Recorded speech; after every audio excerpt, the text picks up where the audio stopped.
Something is seriously off with AAA games right now. The trailers look insane, the gameplay demos look polished, everything feels like it's the next big thing. And then you actually play the game, and it's like you downloaded a completely different product.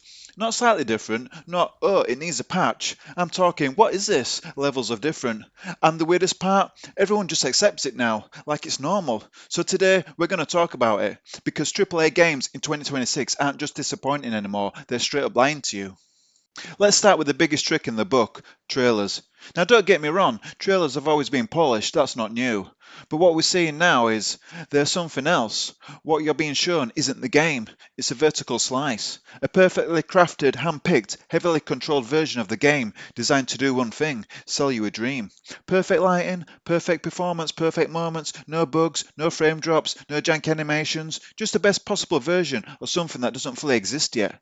You're not seeing the game, you're seeing a highlight reel of what the game wants to be.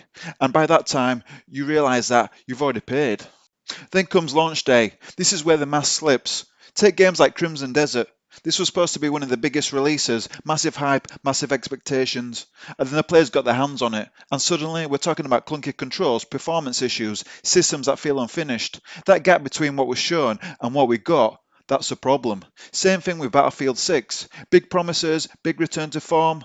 But the early impressions, players already started noticing the cracks.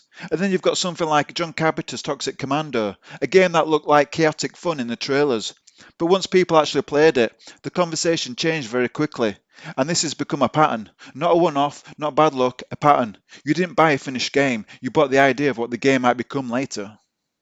And that leads us to the next problem, patch culture, because now games don't really launch anymore, they just arrive, half built, half polished, with a roadmap attached. Day one patches bigger than the game itself, update promised for months down the line. We hear your feedback, we're working on improvements, this will be fixed soon. Soon? Always soon. It's like buying a car and being told the brakes will be installed in a few weeks, and somehow that's acceptable. We've gone from release a finished product to release something now and fix later.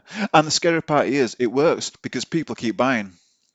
Now let's talk about something a bit uncomfortable, the influencer side of things. Because there's a lot of these games, even before the launch, you're going to see early gameplay, early impressions. This game looks amazing, this game is going to be huge, this is exactly what I've been waiting for. And sometimes this might be genuine, but there's a catch. You're not always playing the same version they are. They're playing controlled builds, curated sessions, limited slices of the experience, and that changes everything. Because if you only play the best parts, of course, it looks amazing. But once you play the full game, then this is when reality kicks in. So it's not always straight up lie, but it's definitely not the full picture either. So why does this keep happening? Simple. Because there's no reason for it to stop. Deadlines still need to be hit, shareholders still need results, marketing still needs something flashy to sell, and building the hype is easier than building a finished game, especially when players are still buying day one, still pre-ordering, still jumping in before the reviews even settle. From a business point of view, why change the formula? It keeps working.